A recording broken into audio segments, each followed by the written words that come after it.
Let's get real for a moment. The Dallas Cowboys loss to the New Orleans Saints shows that there's something really wrong with this version of the Cowboys, and we'll break it down. Here we go.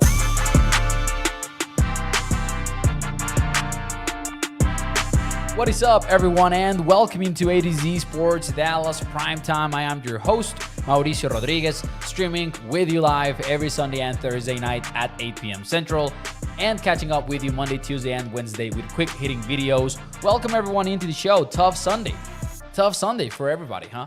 Cowboys lost, and that seems like an understatement to the New Orleans Saints because that scoreboard read 44-19, and it was over by halftime. And it felt eerily similar to that Green Bay Packers loss in January. And that's where I'm going to start, just right off the bat, man. When I say that this is a loss that shows that there's something really wrong with the Cowboys, I don't mean that this is a team that is just going to flame out in the regular season, going to have a losing year or something like that. That's not at all what I mean. But I've seen so many people try to make this feel like a trap game. And if you guys remember, on Wednesday, we had that conversation pre-game. So this is not anything like hindsight or anything like that. On Wednesday, we sat down, we talked about how good the Saints were and how we were underrating them and how they were a serious foe. And this is where I am at. If this was like the Cardinals game last year, it would be a different story for me. I wouldn't be talking about, oh, there's something wrong with the Cowboys, right? Because let's go back to 2023 for a second and think about what that Cardinals game was. It was a game on the road against a backup quarterback. You were missing some very important players on the offensive line. That was the definition of a trap game, the ultimate trap game. This was not it. This was a solid game against a solid opponent who happens to run a scheme that has been a very difficult task for the Cowboys defense to stop, right? Because the Saints run a Kyle Shanahan-style offense, which is the same offense that the Green Bay Packers ran in January and that they've been running since they've got Matt LaFleur on their coaching staff. The same attack that the Cowboys see from the 49ers each time they face them. So what I'm trying to say here is the Cowboys did not lose a trap game today. The Cowboys lost the exact kind of game that they might face in the playoffs, and the same style of offense that they might face in the playoffs. If they face the LaFleur Packers, if they face the Shanahan 49ers, maybe the Sean McVay Rams, right? All of those offenses are of that DNA, right? They're going to challenge you on the edges. They're going to try to run to the outside. They're going to force the issue as well. Because let me tell you this, by halftime, Derek Carr had 9 pass attempts. No, nine completions, I think. 9 completions. And the Saints had 35 points on the board.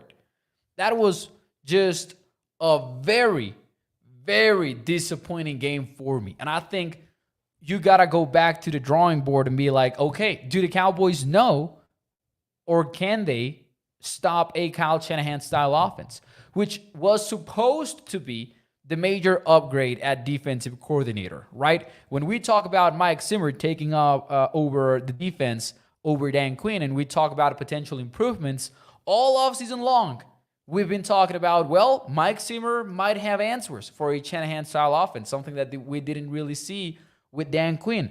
Well, on Sunday, that was not the case, because you saw Alvin Kamara run for over 5.5 yards per attempt before the last drive where they were just showing the clock. The Saints were averaging over 5 rushing yards per attempt overall as an entire team. They had explosives. They were widely successful with play action, with pre-snap motion, and the Cowboys were just lost on defense, right? And there's so much to break down within this, but that's the bottom line for me. The Cowboys once again proved that they're going to struggle against that style of offense. And that to me is more concerning than just losing a trap game, right? I would have much rather seen the Cowboys lose a trap game than losing a game against a solid opponent with a good offense and do nothing to kill or beat the allegations that they cannot stop teams that want to get physical and that want to run the ball on them as much as they can. They did nothing to kill those narratives. That is a concerning part about this game for me, for the most part. Now, if we get into the details of it, here's what I struggle with as well. You know what was made evident on Sunday when the Cowboys were losing to the Saints? The fact that you've got serious question marks at defensive tackle. Now, we don't have to go very, far back to talk about the additions that the Cowboys made at defensive tackle, because those happened in August when training camp was already well underway. The Cowboys decided, let's make a phone call to Jordan Phillips. Let's call Linval Joseph. That was when the Cowboys started really taking the defensive tackle position seriously. It wasn't in March when they just signed Eric Kendricks and Ezekiel Elliott and called it a day in free agency. It was until training camp was underway. And today, your defensive tackles got pushed around. And there were a lot of instances where the linebackers just had a very difficult task defending the run because the defensive tackles were getting destroyed up front. And they had to account for so many, gaps. And it's an impossible task for a linebacker at that stage. Also, something that was made evident was the fact that your team really struggles to set the edge. The Cowboys really struggled to do that, even with some of their starters, right? People have talked about Micah Parsons, but you talk about that rotation, Marshawn Neiland, and even though we like what we saw from him as a rookie in week 1, etc., it kind of started to be evident that the Cowboys needed that defensive end depth a little bit more than we thought, right? So, man, it's one of those games where I just struggled to write it off as just a bad day, honestly, because these are issues that we knew existed for the team. So it's difficult for me to be like, yeah, burn the tape. It was a bad day. They woke up on the left note. They woke up on the left foot, right? I just cannot write it off as something like that. I seriously think it's a game that really showed you the same issues we've been talking about since last year or the year before that even. Dro knows, says over here on the YouTube chat, Linval Joseph was playing in roller skates. It was an ugly game for Linval Joseph. And I always say after games that talking about defensive tackles is tough when watching live. Personally, at least for me, it is. I always want to wait until the All-22 to really get a better idea as to what is going on the trenches. But today, I don't have to wait for the All-22 to tell you Linval Joseph was an issue, right? He really was. MJ says, thought the week 1 was just a gimme. No, it wasn't. Play their asses off. Today was a straight-up disgrace, says MJ, right? And Cowboys Chank says, Lions lost, the Niners lost, Ravens lost, we lost. And that's fair, right? This is the NFL. Losses happen, and what happens in week 2 is not really going to define who you are as a team. But those games were competitive, Those games, they did not put 44 points on them. Here's some perspective. The Cowboys defense looked significantly worse than the Panthers defense did last week. You remember these conversations about the Saints dropped 47 on the Carolina Panthers, but they were the Panthers, so that meant nothing. The Saints were better in the first half against the Cowboys on offense. They were better than they were against the Panthers. That should tell you something, right? So I know the Lions lost, the Niners lost, the Ravens lost. We lost, sure, that's fair. It's week 2, and in no means am I saying the Cowboys cannot turn this around. But what I'm saying is this is something to turn around. Like, this was really bad, and it's, again, to me, the concerning part is that these are not new issues. Like, here's how I would explain it, right? Dak Prescott didn't go out there and threw 4 picks, which you could be like, okay, Dak's not going to throw 4 picks next week or the week after that or the week after that. It was just a really bad game. That was not what happened, though. You knew defensive tackle was a problem. It showed up. You knew defensive end rotations and setting the edge and all that was going to be a problem. That showed up. there were some plays where you kind of maybe were like, okay, that's the bad part of playing a rookie cornerback. We're doing this, we're doing that, and the other. All of that showed up. Something that I was not expecting for it to show up is the decision to just not play freaking DeMarvion Overshown until you were 21 or until you had allowed 21 points, right? Because that's what happened. The Cowboys go out there on defense, and we've been hyping up DeMarvion Overshown all week long. Micah Parsons is out there talking about this guy is going to be an all-pro. Screw it. This year he's going to be an all-pro. That's what Micah said this week. And then Overshown is not there on the field when the Cowboys go out there. Instead, it was Eric Kendricks, it was Damone Clark, and it was Maris Leofau. There was no DeMarvion Overshown on that base defense that the Cowboys threw out there. Some people have asked why the hell was that the case? And here is my theory as to why that was. Not that I agree with it, just trying to find an explanation for why the Cowboys would do that. Versus an 11 personnel offense where they are trying to spread the defense around like the Cleveland Browns did in week 1, the Cowboys want agility, right? Mike Zimmer wants agility. So he's going to be willing to play DeMarvion Overshown because he's very rangy, because he can cover sideline to sideline and make plays in space. Versus a team that is going to run 12 personnel on you, 13 personnel, 21 personnel, like the Saints did, both in week 1 and in week 2, he's going to want to go with the base defense, a 4-3 look, 3 linebackers, and maybe the reasoning is, let's get stronger dudes in there instead of just the agility of DeMarvion Overshown, and maybe that's why they decided to go with Kendricks, Clark, and Leofau. I'm at a point where I'm like, don't overthink it that way, right? Just play the guy that was making plays left and right in week 1 and that clearly deserved to be on the field the moment the game began. That was not the case, though. The Cowboys didn't introduce Overshown into the game really until the number 3 drive for the Saints, I think, if I remember correctly. He was in there for 1 snap or 2 snaps, and then in drive 3, it was like, okay, we got to play Overshown, right? He's the guy that really made stuff happen in week 1. But I was very frustrated with the Overshown decision. Like, what did he do to be on the sideline? I don't think he talked back at Mike Zimmer in practice. That was not what happened, right? Like, it was just this decision that, oh, we're going to go base and these are going to be our dudes, instead of just using the guy that was making plays left and right the week before.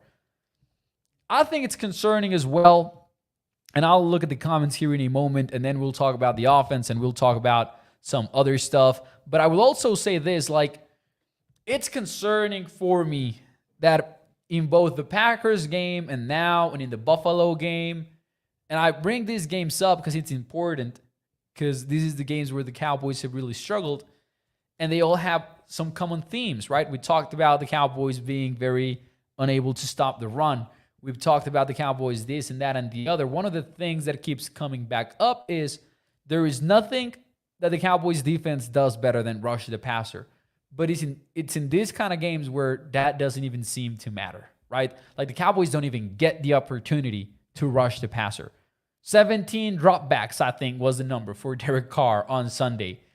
It is so scary that teams are so able sometimes, like this quality of teams, right? Not any team, as was made evident last week. But there's so many teams that can get away with just completely ignoring the fact that the Cowboys have a strong pass rush. That's what happened today.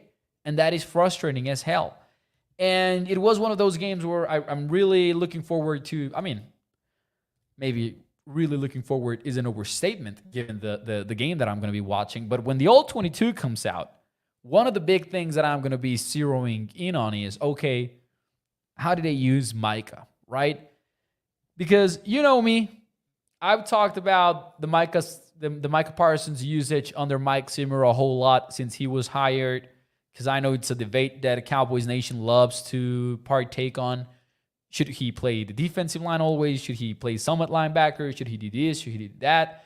One of the big stories about Zimmer taking over was, we're going to make Micah unpredictable to avoid a situation like the one that the Cowboys saw in January against the Green Bay Packers, where he was pretty much neutralized by Matt LaFleur's offense because they knew they had a plan and they executed it perfectly. I want to see what happened with Micah on this one, because I get the feeling that they didn't really move him around as much as you would have expected by the comments made in the offseason. Now, you know me, I don't really mind having Micah on the defensive line as much as possible, but that's something that I really look forward to evaluating in all 22 is how did the Saints shut down Micah Parsons? Because it was one of those games where I didn't even think about Micah for a long time because I just was not seeing him, honestly, right? So I look forward to figuring out with the all 22 once the film comes out what exactly happened there.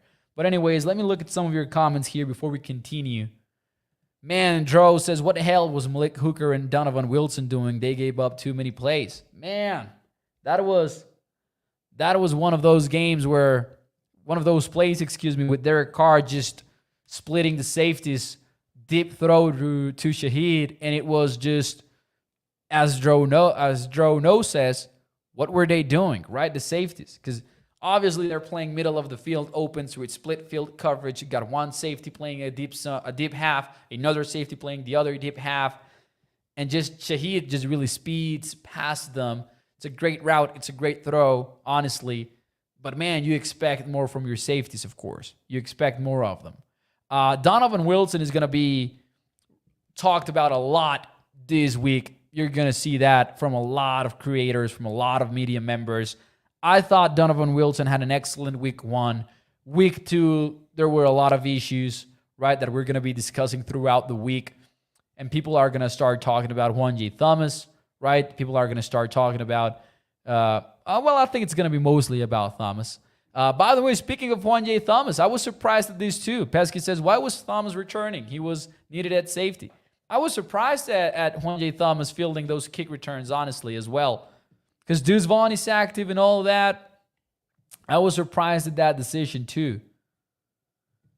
Jubo says, Clint Kubiak will be the hottest coaching candidate. Dallas should get him before Philly does. Hey, listen, Jubo. This is the perfect segue into the next segment of the show, right? Because let's talk about the offense. Let's be real here. Let's be real here for a second before we turn the page, though. The story of this game is the defense. Let's not get it twisted, right? Was the offense perfect? Absolutely it wasn't. It was not. It was an ugly day for the offense in some respects. Red zone offense was not there. It's another day where the Cowboys kind of struggled on the red zone. You had some miscues that cost you a lot. The second Dak Prescott interception was completely on him. It's an unacceptable throw, in my opinion. First one, it's unacceptable for Jalen Brooks, to fall down mid-route. So there were some issues. And I'm going to talk about one of the biggest ones in a little bit here. But let me say something, man. The Saints averaged 7.7 yards per play. By halftime, it was 12 yards per play. After 2 drives, it was 18.8 yards per play. They went 5 for 8 on third down. They went 4 for 5 in the red zone. That includes 3 for 3, in goal-to-go situations. I talked about their running game. I talked about how many dropbacks Derek Carr had. This was a game that he lost because of defense.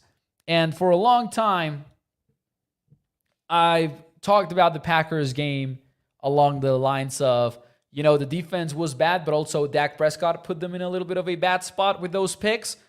Now I would say it was the other way around, right? Like, sure, that second half pick for Dak was ugly, but also at that point, it's like the game was over anyways because the defense couldn't get a single stop at all. Like, it was just ridiculous for the Saints to go on that insane run of drives that ended in a touchdown. Like, it was 6 in a row. Yeah, it was 6 in a row. 6 drives, 6 touchdowns for the Saints. Aisha Morrison, shout out to her. She tweeted out, this is normal in the NFL. Hell, it's hard to see that in college football. 6 consecutive drives with touchdowns. Like, even in college football, that can be considered rare. And the Saints did it no problem against one of the best defenses in the NFL, or at least supposedly one of the best defenses in the NFL. I know we'll have some conversations about that. But anyways, back to the Jubo comment. Sorry about that. But he says, Clint Kubiak will be the hottest coaching candidate. Dallas should get him before Philly does. This guy is on a tear. Like, he's been putting on clinics. And this is a perfect segue into the next portion of the show.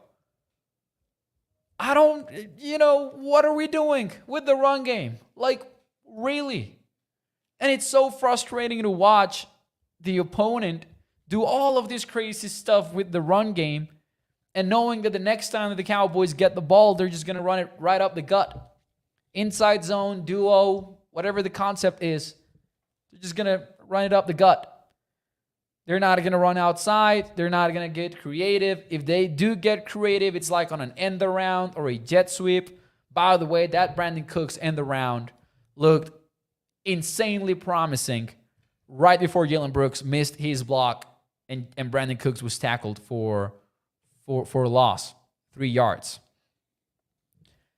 But honestly, man, what is this run offense going on, right? What are we doing? And here's the thing.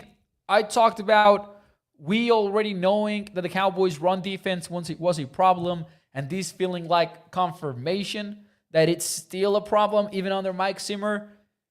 I feel the same way after 2 games of watching the Cowboys' offense, right? We knew they weren't exactly great at running the ball last year, and we knew they weren't doing anything special there. They were just doing their own thing with the inside zone, the duo stuff, and we're seeing no changes on that front.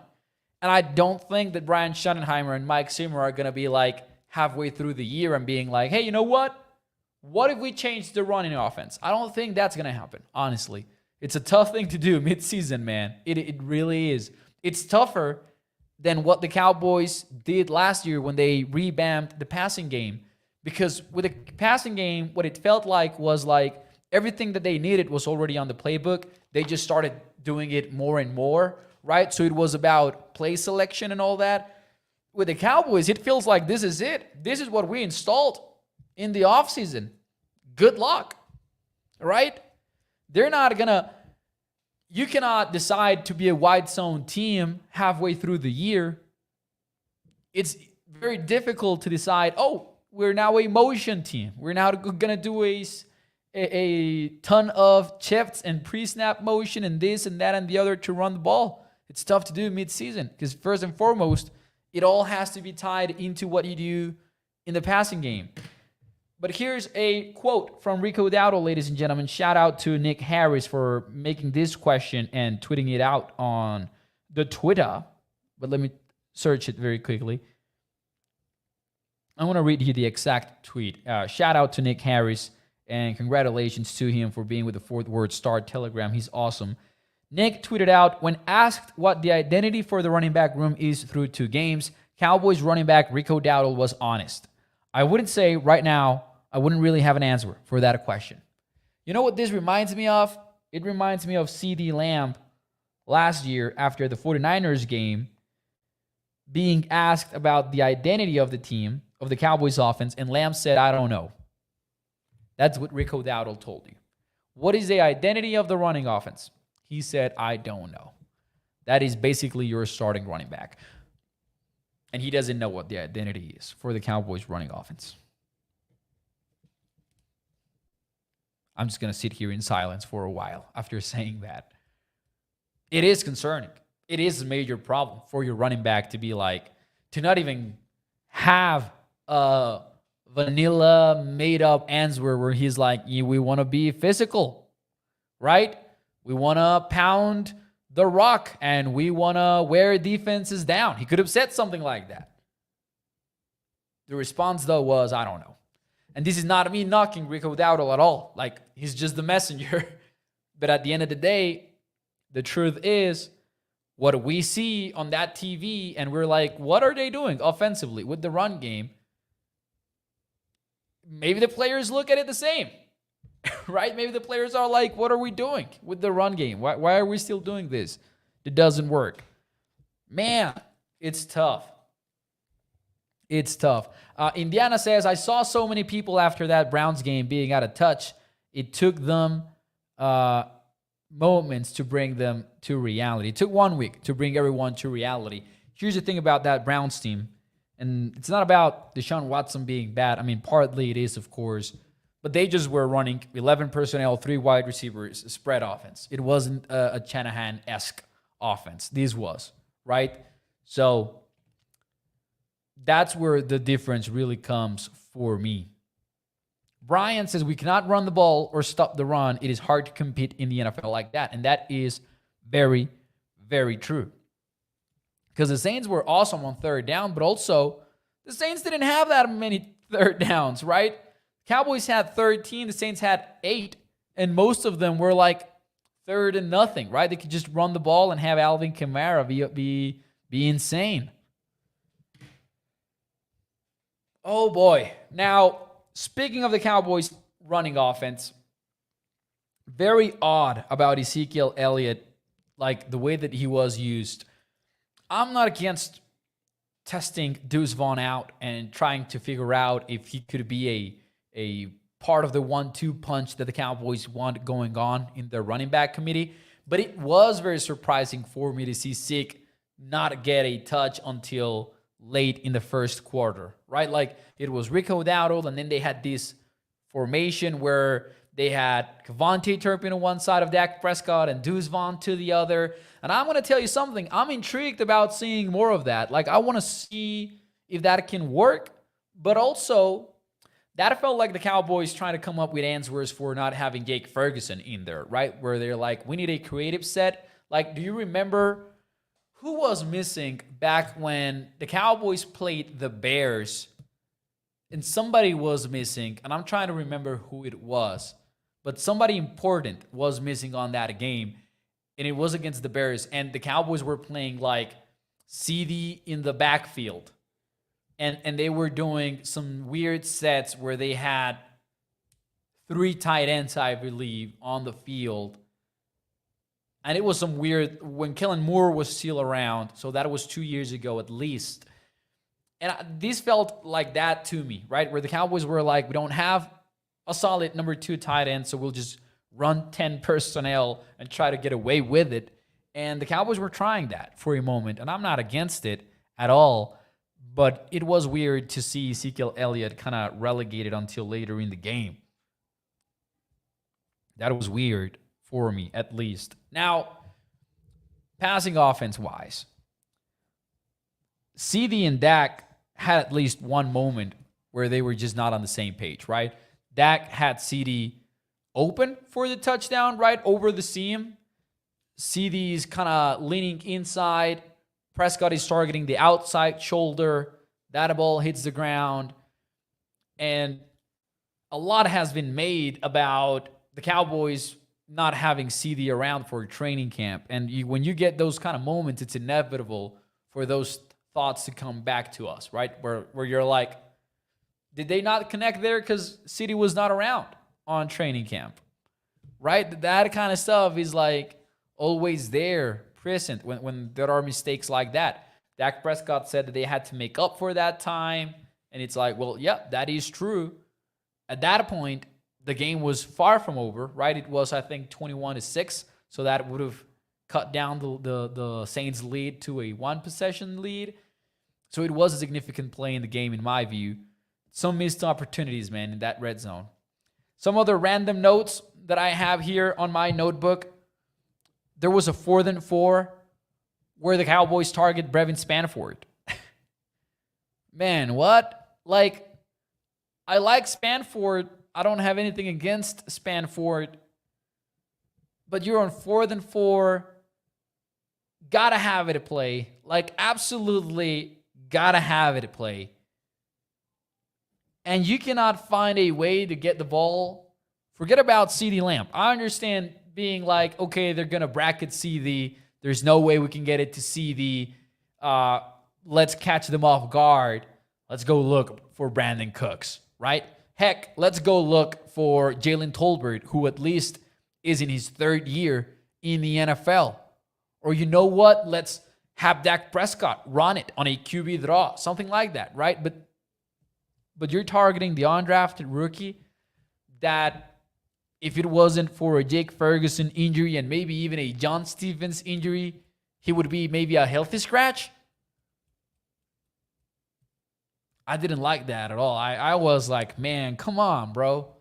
4th and 4, and that's what the Cowboys had in store. And then there were some weird moments. Like, there was ones where they ran the ball on 1st and 20, and I'm like, man, come on, bro. Yeah, honestly, that's pretty much all of my random notes right here. I think there are some legitimate reasons to be concerned about pass pro. I think Guyton struggled today a little bit in pass pro when he was left on his own. And obviously it was a tough test as well. It was Chase Young for the most part pressuring on that side of the defensive line.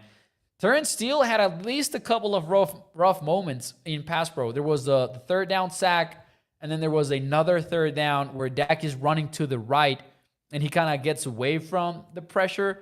But Terrence Steele still got beaten in that play. Dak made it work. Like, he completed the pass. Cannot remember if he moved the chains or not, but I think it was 3rd down, and I think he did move the chains. But the play worked is the point, and Terrence Steele was beaten there as well. So even in that area, I'm a little bit worried. Like,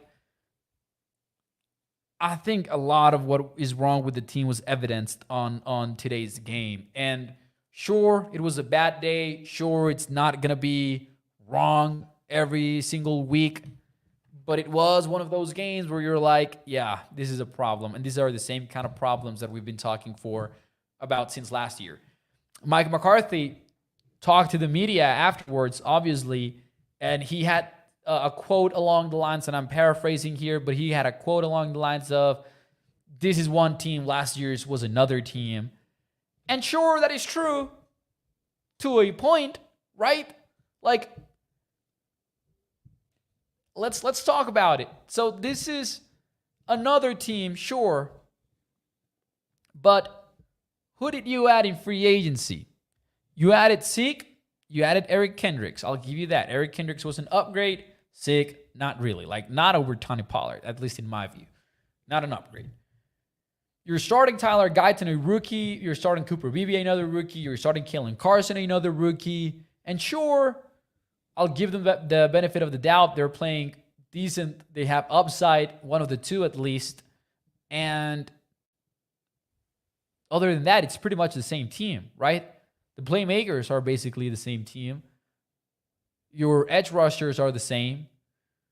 You got Trevon Diggs back in the place of Stephon Gilmore, but that basically is the same, right? Obviously, Kalen Carson is an injury thing, right? He wouldn't be starting if it wasn't for Daron Bland being on IR. Jordan Lewis is the same nickelback. The safeties are the same. The defensive tackles are mostly the same, right? Like, it's Oz at 3 tech, and it's Mazi Smith at nose tackle. So it kind of is the same team. You know, like, sure, with some changes, but it wasn't like the Cowboys hit the reset button. They didn't. They really did not. And some of the woes that you had in both areas, in both sides of the ball, are naturally going to be related to what you did last year. So I don't think that works. I don't think that you can just write that off by saying it's a different team, so this doesn't have to do anything to do with January. Hell yeah, it does. First and foremost, this is the second meaningful game you play since then. Absolutely, it has to do with the Packers game. I think it does, at least. Because it was pretty much the same issues as January. One of the few positive notes on my notebook are, you saw Brandon Aubrey be awesome once again. Shout out to him. Made us sweat a little bit more than the usual, but still pretty good stuff from him. You saw CeeDee Lamb be awesome for one play, right? When he just like ducks down and the cornerback and the safety just go out of the playing field and he just takes off by himself. That was a pretty cool moment. Zach Martin appeared to be injured and we all got scared, but he got back in the game. That's a positive. I don't think he suffered many injuries aside from that. But yeah, man, other than that, I don't know that I have any other more positive notes. I'll say this, man, about Jalen Brooks.